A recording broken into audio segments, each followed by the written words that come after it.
Hi everybody, this is Marcy Lamberson, and today I am demonstrating long beads, and this is primarily for the beginner group on Facebook that I'm a moderator for, but anybody can watch this. Anyhow, what we're doing is we're making long beads that will fit on beadable items, and this is one of the items that I've chosen. It's a beadable salad fork, and I have a spoon with another bead on it. And the first thing I wanted to show you was how we measure. So we look to see how long this length is, right here to here. That's how long we want a bead. And I tend to measure it or find something similar in length so that I know how long I need to make it. And my old stump shaper is about that length, so I'm looking at it and I'll be able to measure off of this and know that I want to go just a little bit longer than that. And I tend to do sculpture. That's what I love to do. So I decided that today we would make an otter to go on the beadable salad server. And this one is done in silver glass that's from Double Helix. And just to kind of give you a quick idea, what I like to do is I make a base bead about the right length, and I flatten it a little bit on one side. You want your salad servers to be able to lay pretty well down flat.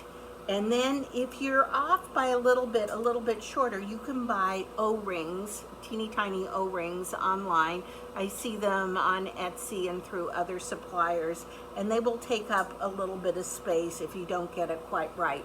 So you could measure with calipers, a ruler, you can cut a piece of glass that's the length that you want. There are different ways to measure, but let's get started. I use a 3/32 mandrel because you need that for the beadable items, and I'm gonna move this out of the way. I just wanted to give you an idea of what that's gonna look like. And I am using Double Helix glass. I try to get their garage boxes so that I don't feel like, oh geez, you know, this is really expensive, I'm going to try this. But what I found is I tend to prefer their reduction glasses, but the striking glasses I like also. But the brownish ones that get a little bit of color in them, I love to use them for animals. To make a long bead, I need to heat my bead release for the length of the bead that I'm going to be making. And then I start at the end, usually closest to my hand that's holding the mandrel, and I make a little spacer bead. So that's one end, probably. Be sure you dip them long enough, and olive jars and stuff like that work really well. So I know for my length that I need to go a little longer than this. I can see that I'm going to need to go to about here. So what I do is I tend to make a bead at the other end of it. And don't worry if it's a little bit shorter. You can always marver down that edge a little bit. Just don't go too large because that's so much harder to correct. So let's double check this. I'll need to go a little longer than that. I'll need to go up to here. So we can take this one, and we'll just make it a little bit bigger. I think that's about right. Don't forget to keep everything warm. 1, 2, okay. So we're where we need to be, and I can always add a little bit more on that end. Now, to make the long bead, I do it pretty much the same as everybody else. I heat up my glass and I just start laying it on.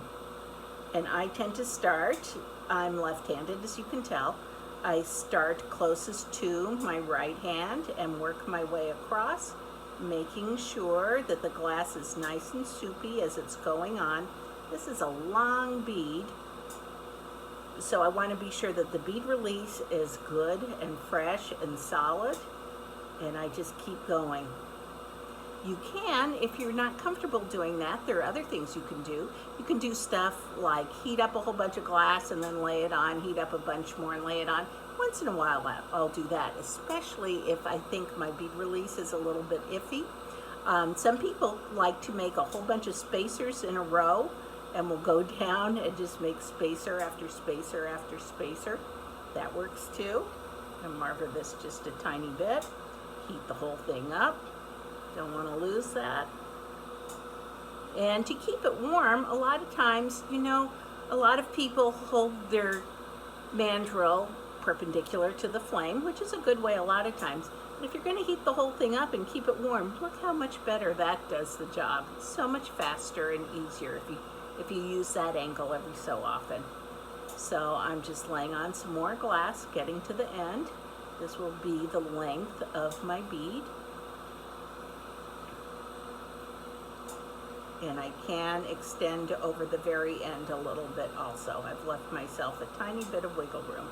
Okay, so now we have one layer of glass. I'm going to need at least a second layer, and that means I'm going to have at least 2 rods of glass for this, because I'm also adding sculpture as well. I'm starting on my second layer. And if you need to save money, let's say you think, oh yeah, silver glass, that's going to be gorgeous, and whatever you decide to do with it, I do sometimes the ends, like I showed you, and then in the middle I'll do transparent clear, and then my next layer over that is my fancier glass. So that saves you almost a whole rod of glass just by using transparent clear in the middle. Just make sure it's a good, solid, compatible glass to go with it. I wouldn't be getting fancy with a different glass at this point. So we're adding the second layer, keeping the whole thing warm. Well, going back to that angle. And I do often like to heat up my glass before laying it on. Sometimes it's just easier for me, but that's me. And then we'll just marver it out a sec. I love my torch-mounted marver, but I'll show you another marver that I use a lot. And we'll be using that one too. It's a Japanese kote marver. Are you familiar with those? They kind of look like a trowel. Sorry, this takes a while. But you gotta get glass on, you gotta get glass on. I'm working on a minor. I do also have other torches that are bigger, but I wanted to use a torch that would probably be more similar to what you might be using if you're a beginner or an early intermediate. And you can be more advanced of this than that, making this bead, because this is kind of fun, and a little bit of sculpture is just, it makes me happy all the time. It makes me smile, and that's kind of what bead making does for me. It just kind of fills my spirit up, I guess. I'd love to hear in the comments section what bead making does for you also. And don't forget, you can also find me on Facebook under Marcy Lamberson. Please friend me. Or I have a business page, a Studio Marcy on Facebook. And let's see, we'll get all these little ads in real fast. I also am on Instagram under Marcy Lamberson. I know, such a unique name. I'm old, you know, just got to go with the name. I can remember that. So please follow me on Instagram, Marcy Lamberson. And I have an Etsy shop, which I don't fill up all the time, but that's Studio Marcy on Etsy. You just go for shop name and Studio Marcy, or you can also do a search for Marcy Lamberson on there to find me there. And of course, please follow me and click like. It's, you know, down below. I appreciate that. That way I know who's watching. I'm adding just a little more glass, and then what I'm going to do is slightly flatten this. And let me show you my Japanese marver. This is a little thicker down here. I'm going to add a little bit more glass to thicken it up. My first layer was skimpier than I usually do. And I do like a chubby little otter, not too skinny. And the other thing is, I'm going to, when I press this a little bit, it's also going to widen it a little bit. So let's get that.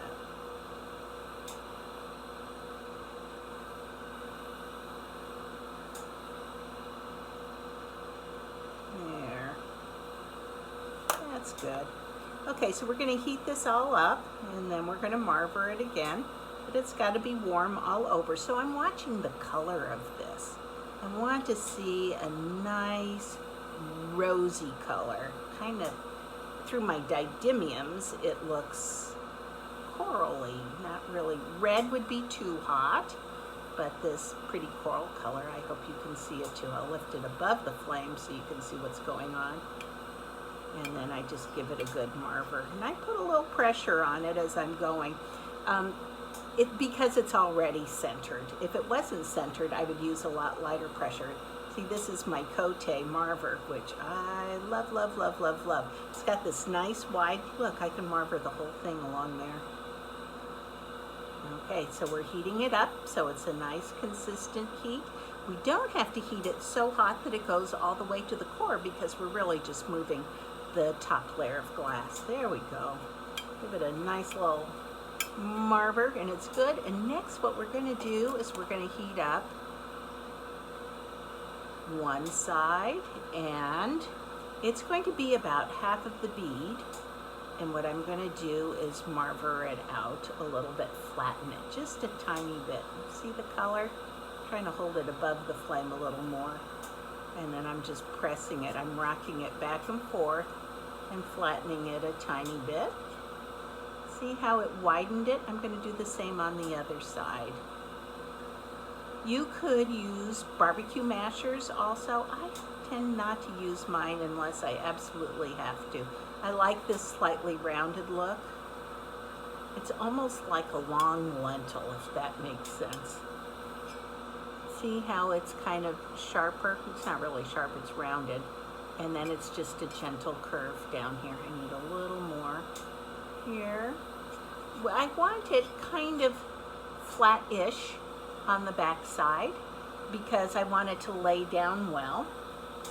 And I want it flattish on the front so that I have lots of room for working. And this looks like it's about the right length. Might be just a tiny bit short, but that's still okay. All right, so the first thing we're gonna do is we're gonna attach my rods together, the two pieces that I have, and you know, just heat up the ends, smush, make sure that they're heated well together. I'm pressing them together, heating them up. See that nice glow? And I'm letting it cool, cool, cool. Watching the color. Slowly, as it starts not being quite so red, I gently pull and I hold for a minute while it's cooling.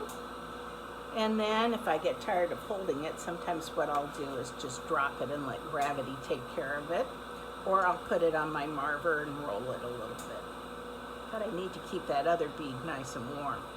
Okay, so now your whole thing is you've got to keep this bead toasty warm, and look how the silver glass gives you all that variegation. I think that's pretty for an animal bead if you're not doing specific fur and stuff like that. Next, I'm going to melt a good size gather of glass for the head. And I always work head to tail. If I'm holding my bead up like this, heads are at the top, tails are at the bottom, for a good reason. It just makes it more logical to me. And although if you know me, I don't necessarily seem like a logical person all the time. I really am. Sculpture is a lot of things make sense. You want them to make sense, whether it's to the eye, to the way that you're working, whatever. So now I'm picking a side for the tummy and the back, and it looks pretty even on this. So I'm just going to heat up one end. That's where the head's going to go. And I'm going to lay it down, and I'm pressing down a little bit, making sure that it's well attached, and then pulling up a little bit. And holding it so that the hot glass is sinking downwards. And I'm going to let that cool just a little bit as is, straight up and down, because if it's straight up and down, it's going to cool better that way.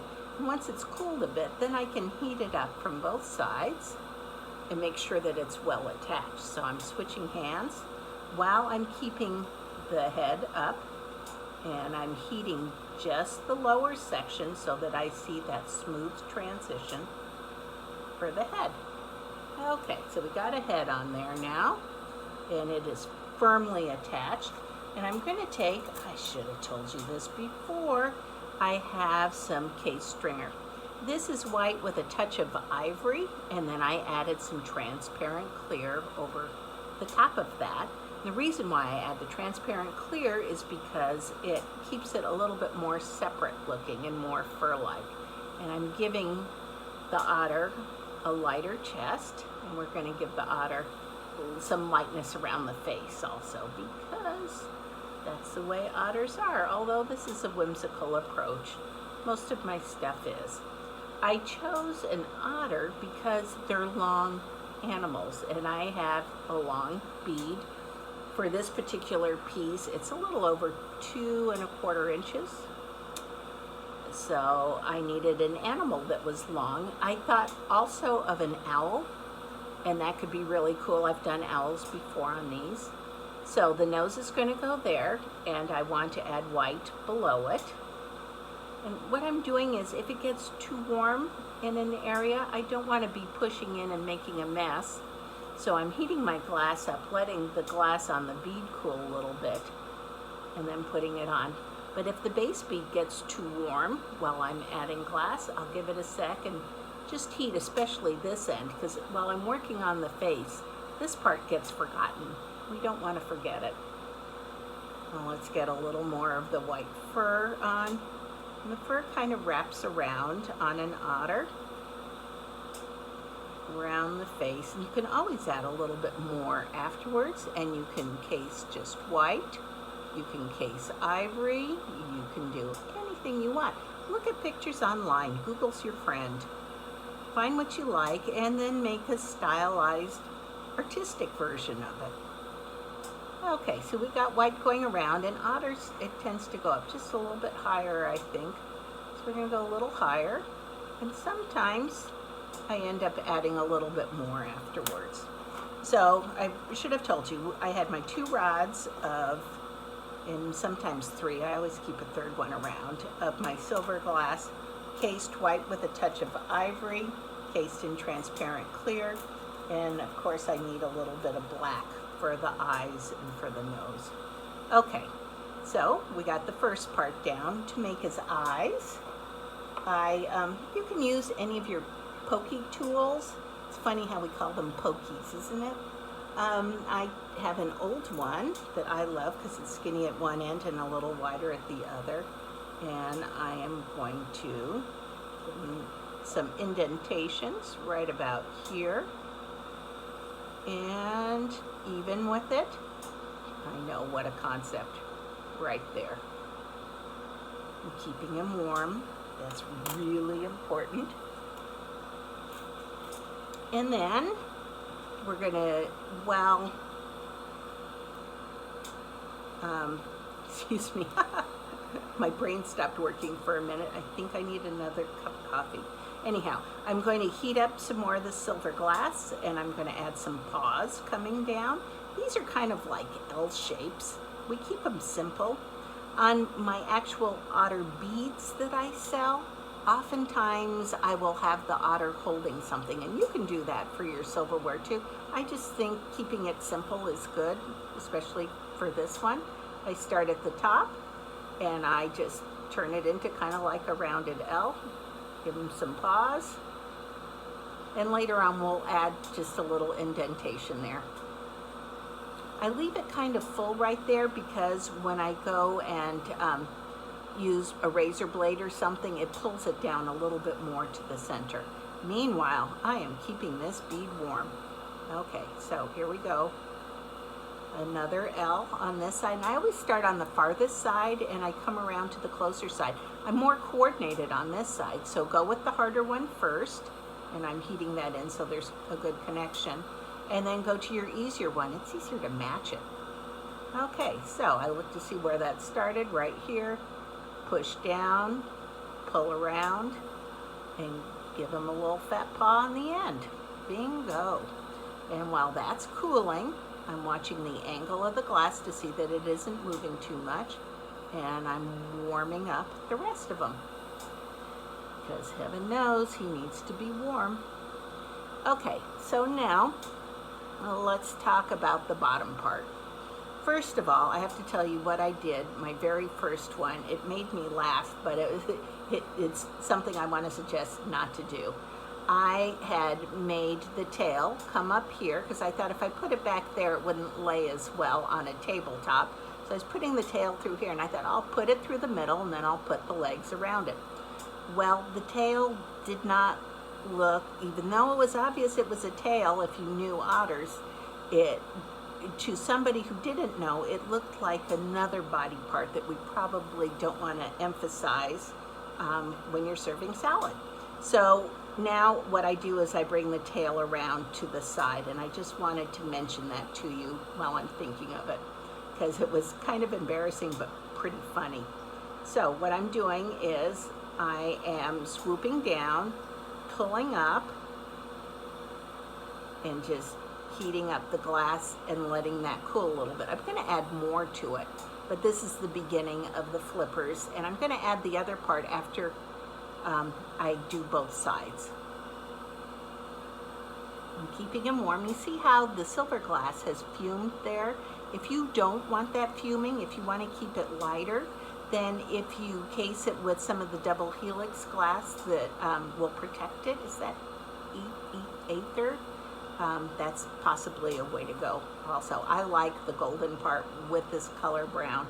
So we're doing the same thing here, going down, pulling up, pausing, and I'm holding it for a second while it's cooling, then I'll flame cut it right there. Okay, we're not done, but we're going to the back and heating up the entire back, sinking some heat into it, heating up all around, keeping them nice and toasty. So for his flippers on his legs, what I do is I make another little blob right about there. And you have options. You can use some mashers. I have these wonderful mashers that I'll use. These I got through Etsy, but see that shape there? It makes really nice little webbed feet. And I just squeeze just in the area that I want to change. This makes great seashells and other things too. And I adjust his feet just a little bit. I straightened out this area. I heated just the edges. Keep him warm all over. And then what I'll do is I'll fold it down. I heated where you want to push, and I just push him in a little bit. See how his flippers come up that way? There we go. Okay, so let's do the other one. I'm warming things up, keeping them warm. So this is a big bead.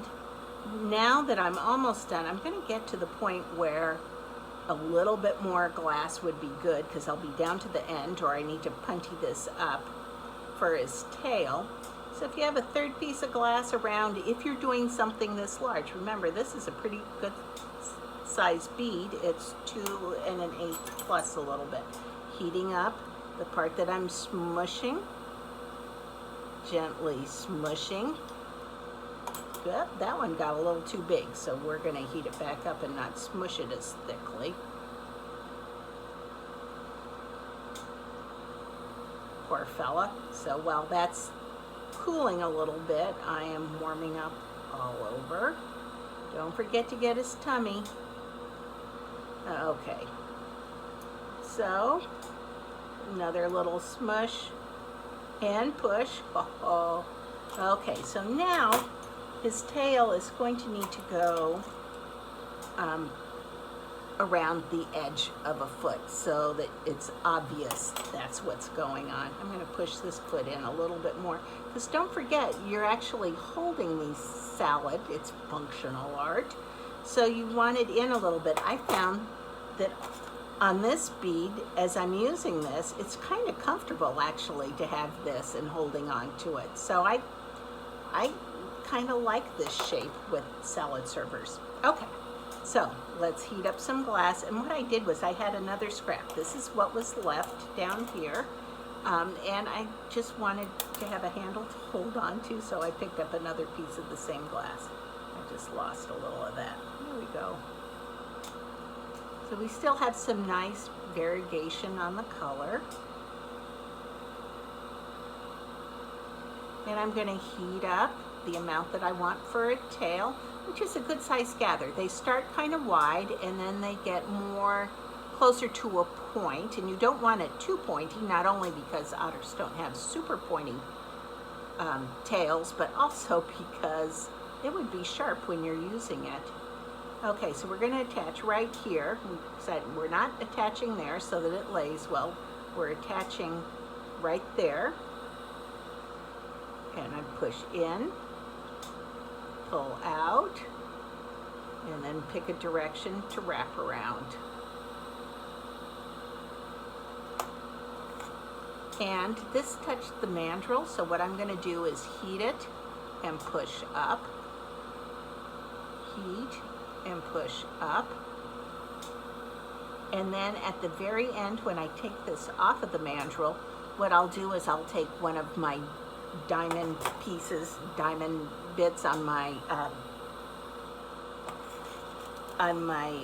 bead cleaner, on my Dremel, and I will just make sure that that's nice and smooth down there. Okay, oh, we forgot little tiny ears. Let's give them some little ears, and then we'll add the black and do any last minute things. So there's an ear there. They have itsy bitsy ears. And one on this side. Heat it up, make sure those dots are well attached, and you can even take your little pointed tool, and I heat up close to the head and just give it a little indentation there. Details are good. Keeping him warm.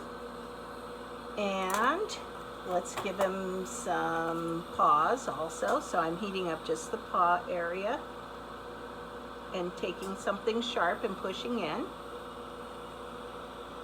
And doing the same on this side. And I'm starting from higher up and pushing out a little bit. There we go. Making sure he's attached well everywhere. Top, bottom, head, top of head. And now we can give him some eyes and a nose. So for the eyes, we're just doing little dots.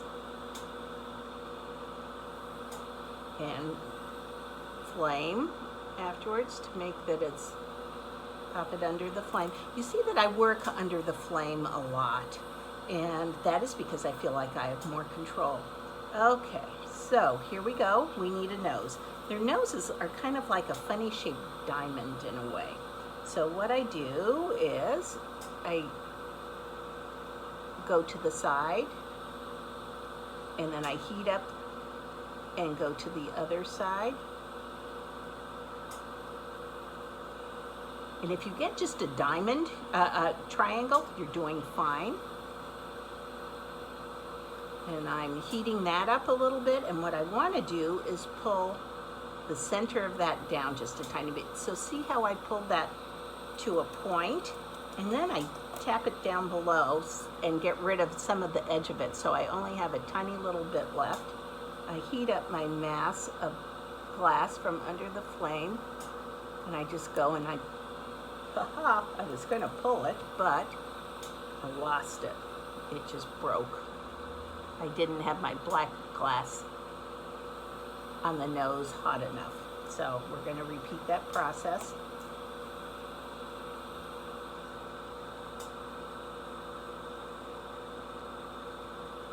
And I push in and then I pull off. See how it turns into kind of a diamond? Then I want to run it under the flame just a tiny bit more. Okay, so the other thing I like to do is to give them eyebrows. I'm not sure that these would fume enough, and they might stand out too much because the rest has fumed so much. So I think I'm going to skip the eyebrow portion of this. So here you go. Here's an otter for my salad serving pieces. He's kind of cute. Thanks for joining me. I'm Marcy Lamberson. Don't forget, like this video and subscribe. Bye.